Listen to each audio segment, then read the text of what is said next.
Começa agora o Ponto de Pauta, o programa da Sedufisme.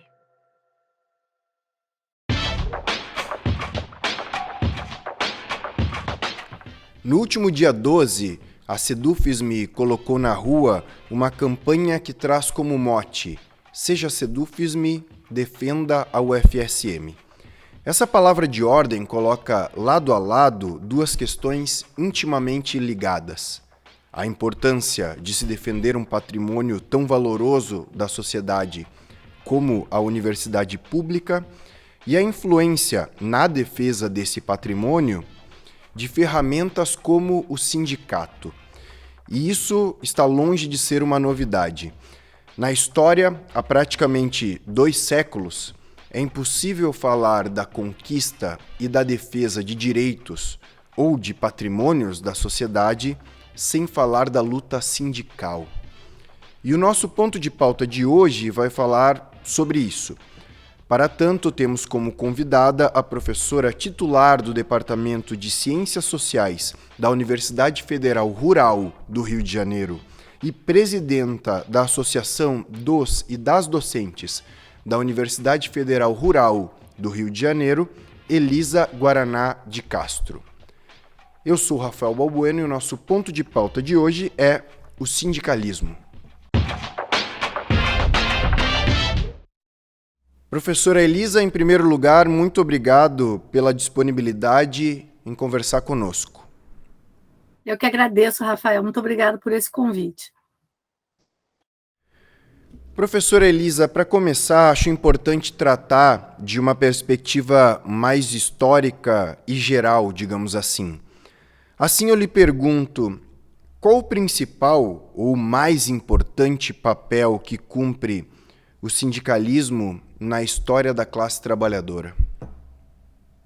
Falar do sindicalismo na história da classe trabalhadora é falar da história da luta de classes, né? E nós acompanhamos isso no nosso campo, especificamente. Eu sou professora da área de Ciências Sociais, né? Sou antropóloga. E a história da formação do capitalismo, né, na maneira como o capitalismo, né, se mantém, se estrutura a partir da usurpação do trabalho, é também a história da organização dos trabalhadores e das trabalhadoras para enfrentar esse inimigo tão poderoso, né, que é a máquina do capitalismo. Então, eu acho que a história, se a gente for pensar, né, da história mais fundante aí do debate do sindicalismo, é, obviamente, essa defesa inconteste, né, dos nossos direitos, das nossas condições de trabalho e da organização dos trabalhadores e das trabalhadoras por uma mudança efetiva na estrutura da sociedade, né? Então, essa é a história de mais de 200 anos, né? Mais especificamente no Brasil, e falando mais ainda do nosso sindicato, a gente tem outras pautas muito fundamentais, né? Não tem como apartar o sindicalismo, além dessas lutas fundamentais, da formação e da luta das organizações políticas, das estruturas e formas de se apresentar, as muitas possibilidades da gente se apresentar como trabalhadores e trabalhadoras, na luta pela própria democracia no Brasil, né? Então, o nosso sindicato e o nosso movimento sindical docente, nosso sindicato acaba de fazer 43 anos esse ano, é também a história, né, da luta, das muitas lutas no Brasil contra as ditaduras e pela democratização lenta, que a gente continua lutando para que se consolide, né? Então, é a luta também em defesa da democracia, da educação pública, de um Estado pleno, de um Estado que atue a favor da maioria da população. Então, eu diria que, para a gente, especialmente nesse momento, seriam as duas grandes lutas, né, pelos nossos direitos, as nossas condições de trabalho dignas, mas também pelas mudanças na sociedade que o Brasil tanto precisa e para garantir que a gente siga defendendo a democracia nesse país. Certo, professora. E chegando agora justamente no atual momento brasileiro, o presidente Jair Bolsonaro já manifestou sua repulsa às organizações sindicais, seja meramente na esfera discursiva, mas também pautando políticas e projetos com o objetivo de atacar os sindicatos, como foi a extinção do Ministério do Trabalho, por exemplo, ou a edição da medida provisória 873 de 2019. Se antes falamos de uma perspectiva mais histórica, agora eu lhe pergunto, qual o papel que cumpre e cumpriu nesse último período o sindicalismo nessa conjuntura? De resistência, né, Rafael? A gente tem efetivamente atuado num quadro muito dramático, né, nesse governo Bolsonaro, e é um quadro de resistência, né, de ataques constantes à educação, à democracia, aos direitos básicos, né, de todo cidadão e cidadã brasileira, mas principalmente também no nosso campo específico da educação, aos ataques do obscurantismo, contra a ciência, contra o direito à população de ter uma educação laica, né? Então, acho que a gente tem um ataque pleno e amplo, né, de sociedade mesmo, né, do que a gente entende que é uma sociedade que deve ser pensada, trabalhada, negociada, né, para atender a maioria da população. Né? A lógica e o caminho político do Bolsonaro é oposto a esse. Né? A gente nunca tinha enfrentado, desde a redemocratização, um governo autoritário, que é como esse governo se apresenta. E aí não é à toa que ele ataca com tanta força os sindicatos, os movimentos sociais, a luta dos sem terra, dos indígenas, né? Ele não ataca à toa, né? Ele ataca porque ali está também a força organizada que tem esse tempo todo resistido a ele, né? Então, eu acho que a gente tem tido, nesse momento, muito mais esse papel. Um papel de defesa da educação pública gratuita, de qualidade, socialmente referenciada, da ciência, mas também um papel que vai muito além disso, né, de defesa dos direitos básicos da população brasileira. E, é claro, né, fazer um esforço importante que a gente tem tentado fazer cotidianamente de enfrentar e barrar os retrocessos, que são cotidianos, desde os desmontes das políticas públicas, tão importantes que a gente finalmente viu acontecer nesse país recentemente, nos governos progressistas que a gente teve antes do golpe que o Temer impetrou contra a presidenta Dilma, a gente teve efetivamente uma mudança fundamental na universidade pública, né? E essa mudança incomoda. Assim, a gente diz isso com frequência porque é real, incomoda mesmo. Incomoda a gente ter hoje trabalhadores e trabalhadoras e filhos de trabalhadores e trabalhadoras na universidade pública brasileira, ter a cota sempre ameaçada. Então, como eu acho que o sindicalismo tem se apresentado também nesse papel, não é à toa que esse é um dos ataques do Bolsonaro. Mas tem outro, né? O Bolsonaro inaugura um governo neofascista, protofascista, o nome que a gente quiser dar, com cunho neoliberal, né? Então, o cunho neoliberal dele é também atacar condições de trabalho, direitos ao trabalho, direito à organização, né, que defendam o trabalhador, né? Então, forçar a barra, né, como ele forçou até conseguir alguma aprovação da carteira verde e amarela, é parte desse processo. O tempo todo nos ameaçar com reformas administrativas é parte desse processo. E tentar de todas as formas, desestruturar os sindicatos é fundamental para que ele pudesse levar adiante uma política neoliberal autoritária, né? Então, eu diria que nosso papel nesse momento tem sido também de resistência, né? De resistência contra esse autoritarismo cotidiano impetrado pelo governo Bolsonaro. Professora, a classe trabalhadora sempre foi muito diversa. Mas o sindicalismo nem sempre acompanhou isso e se resumiu muitas vezes a um espaço branco, masculino, heterossexual e por aí vai. Qual o papel do sindicalismo perante uma classe trabalhadora que é diversa?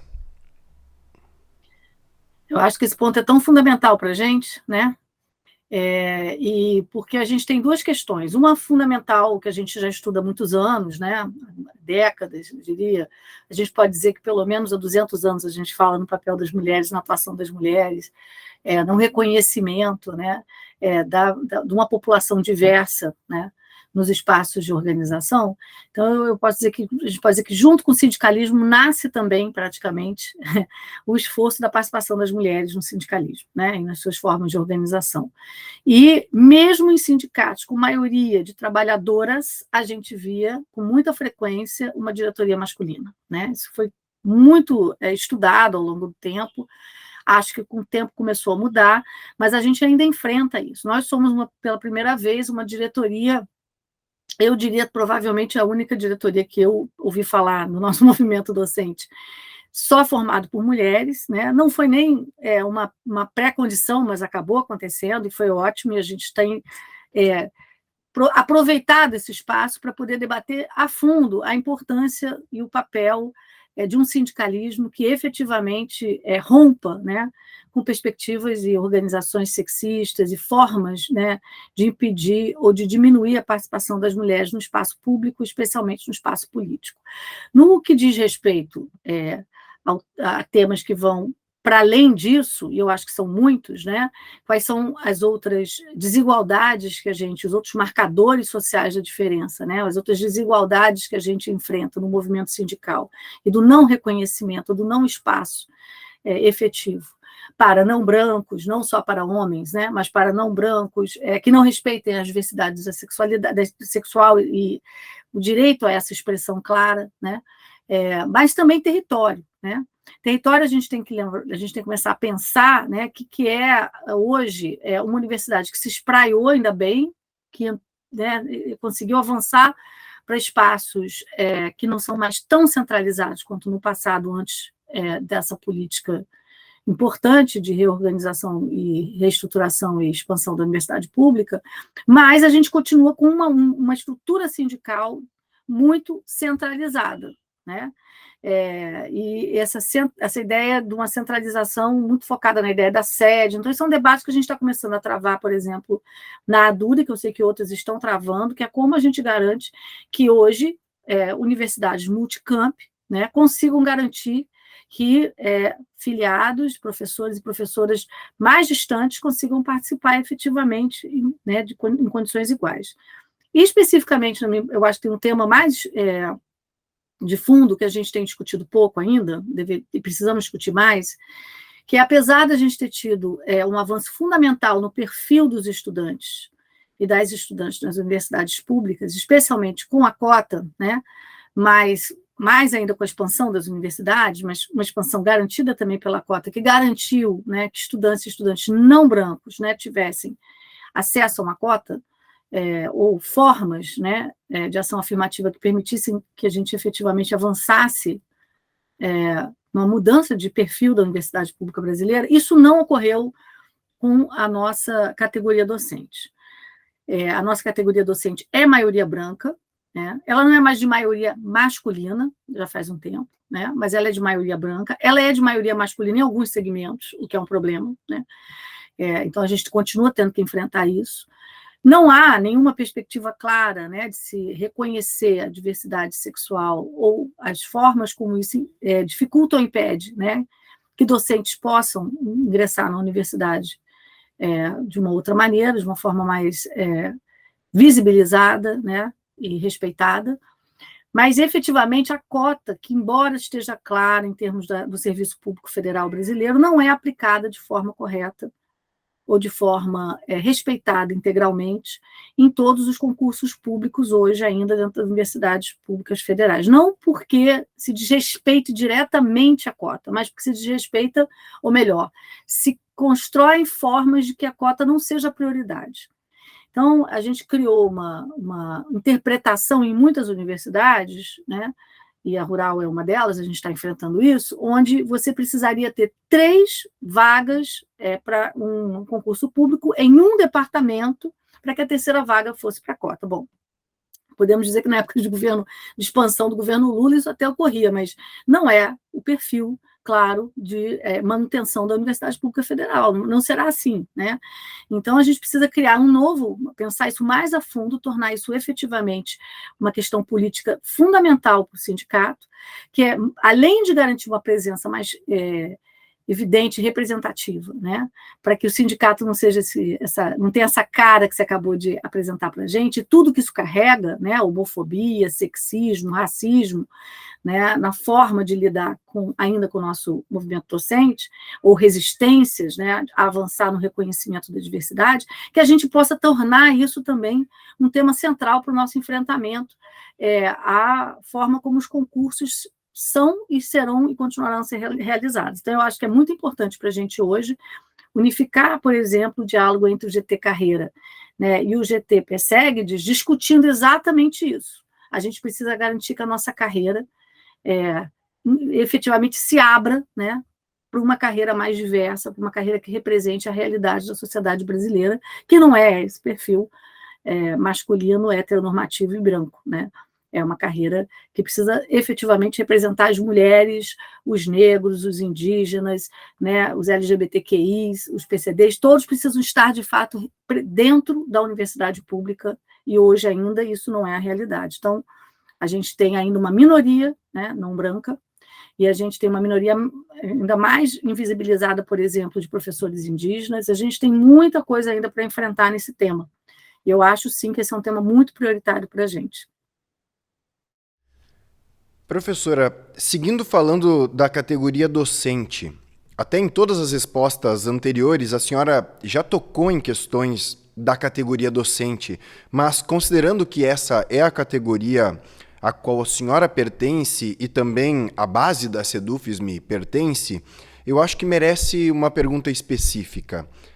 Qual o papel do sindicato na organização específica de trabalhadoras e trabalhadores da educação e, no caso, de trabalhadoras e trabalhadores das universidades públicas brasileiras? Eu acho que a gente enfrenta dilemas, né, no movimento sindical, em todo o movimento sindical, né? A gente enfrenta um momento de muita mudança na sociedade brasileira, a gente enfrenta isso mundialmente, não é só no Brasil, né? Mas, mais especificamente aqui, eu diria que a gente tem ainda elementos mais complexos, né? Com todas essas questões que a gente já discutiu até aqui, né? De uma democratização o tempo todo, uma democracia o tempo todo ameaçada, um respeito à organização sindical o tempo todo ameaçado, o tempo todo ameaça sobre as condições básicas de trabalho e de vida, né, das pessoas. Então, tudo isso são desafios, né? E ainda as muitas formas como o neoliberalismo e esse processo globalizado do neoliberalismo, né, se reconstrói e se reorganiza, né? Seja pela uberização, seja pelas outras formas de terceirização e precarização do trabalho. Então, todos esses elementos trazem para o sindicalismo um enorme desafio, né? Um desafio ainda maior para a geração mais jovem, né? E isso não é diferente, eu acho, no movimento docente. Então, a gente tem um cenário em que é fundamental o papel, na minha opinião, do sindicato, do espaço em que o movimento, em que as categorias e a categoria docente se perceba, né? E se perceba esse papel ampliado, né, do lugar do movimento docente, do movimento sindical, e que encontre ali também um sindicato que, primeiro, né, defenda seus interesses, né, defenda seus direitos, defenda a sua condição de trabalho, defenda o que a gente nem sempre vê acontecer, né, defenda que a gente possa garantir formas de enfrentamento e negociação por melhores condições de trabalho, porque a gente precisa lembrar que esse é sempre o nosso papel primeiro, né? E isso é também politizante, né? Isso é também formador. Deixar claro para a categoria que o sindicato faz isso, precisa que todos estejam participando para isso.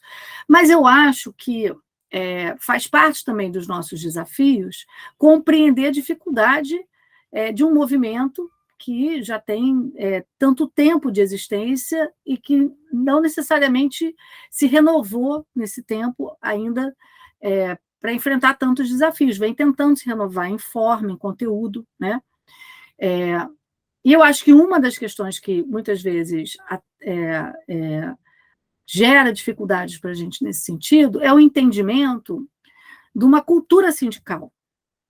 A gente carrega, e eu venho dessa formação, né, a gente carrega uma história de sindicalismo, de um perfil de sindicato, de uma forma de atuar no sindicato, muito marcado por um perfil de formação política, de atuação, de um tipo de engajamento, né, que nos demandou muito, e nos demanda, mas nos demandou muito no passado, e acho que se foi construída um pouco essa cultura de que o sindicato é para aqueles que sabem, para aqueles que entendem, para aqueles que têm mais capacidade de se colocar, né?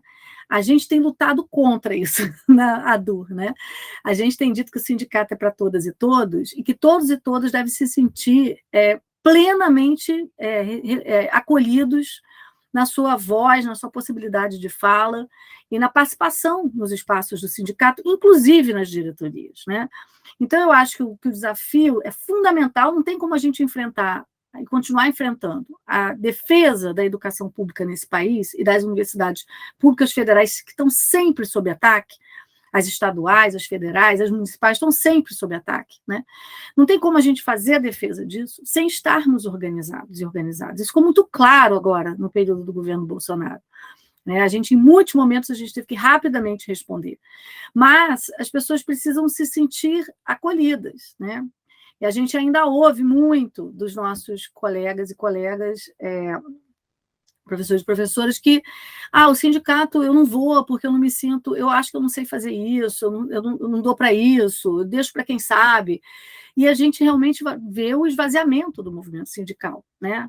Há um esvaziamento, a gente tem percebido o esvaziamento que acontece no próprio movimento sindical docente, né, das universidades públicas federais, e também esse esvaziamento em outros espaços, de outras categorias. Eu acho que tem todos esses ataques, tem tudo que nos leva a esse processo difícil de manutenção e resistência do papel do sindicato e dele continuar atuante, mas nós temos que rever as nossas práticas também. Porque para um movimento ser diverso, como você acaba de falar, Rafael, ele precisa também ser capaz de observar essa diversidade e acolher essa diversidade, não só nas suas pautas e agendas, mas na linguagem, né? Ele precisa também acolher as diferentes formas e possibilidades de engajamento que as pessoas têm, né? Nem todos, de fato, vão se engajar da mesma maneira. É assim, né? Para tudo. A gente, claro, quer todo mundo mais engajado possível, mas nem sempre é possível, né? Então, acho que a gente precisa, para poder pensar num movimento sindical de massas, que a gente precisa voltar a ter, né? Que, além de a gente continuar com a nossa força, né? Como estrutura, a gente tem conseguido se manter como categoria, né? O nosso sindicato, por exemplo, a ADU, segue crescendo, que para a gente é sempre uma notícia muito boa, mas isso não é a mesma, não necessariamente essas pessoas estão ali no cotidiano participando. Como trazê-las, né? Que pautas, que agendas a gente consegue para trazê-las? Então, eu acho que para defender a educação pública, que é o grande papel do sindicato, para defender a educação, para defender os trabalhadores da educação, a gente precisa estar aberto a isso. E acho que a gente precisa também, nesse momento, mais do que nunca, unificar no nosso diálogo com todas e todos que estão nesse mesmo movimento, de defender os pilares importantes para a nossa sociedade, a base da educação, a importância da educação, né? De uma educação, né, que efetivamente respeite a população e que atenda a população como uma educação pública gratuita, socialmente referenciada e laica deve, né?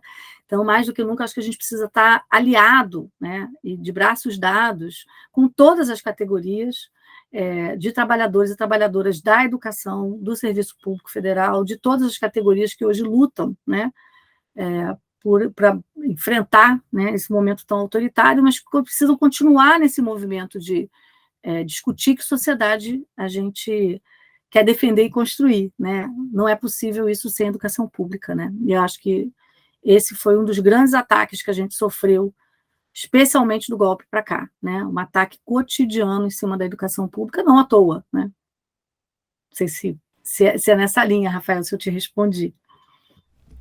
Certamente, professora. Professora Elisa, eu gostaria de agradecer imensamente pela sua atenção e pela sua disponibilidade em conversar conosco. Rafael, eu que agradeço, é um prazer enorme poder estar nesse espaço. Convidar vocês também para conhecerem a ADUR, né? Depois coloco vocês em contato com a nossa comunicação para a gente poder divulgar também esse trabalho de vocês tão bacana. E se a gente puder, que a gente tenha novos momentos de conversa e de diálogo. Muito obrigada. Assim, encerramos aqui o nosso ponto de pauta de hoje, que contou com a presença da professora titular do Departamento de Ciências Sociais da Universidade Federal Rural do Rio de Janeiro e presidenta da Associação dos e das Docentes da Universidade Federal Rural do Rio de Janeiro, Elisa Guaraná de Castro. Essa edição do Ponto de Pauta, como de costume, estará disponível em vídeo e podcast nas nossas redes sociais e no nosso site. O endereço do nosso site é www.sedufisme.org.br. Obrigado pela audiência e até a próxima.